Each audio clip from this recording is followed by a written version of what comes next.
والذي أطمع أن يغفر لي خطيئتي يوم الدين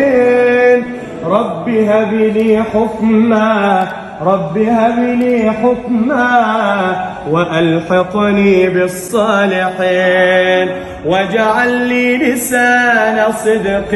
في الآخرين واجعلني من ورثة جنة النعيم واغفر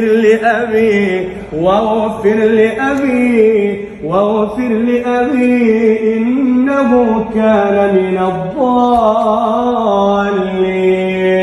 ولا تخزني يوم يبعثون يوم لا ينفع مال ولا بنون إلا من أتى الله بقلب سليم.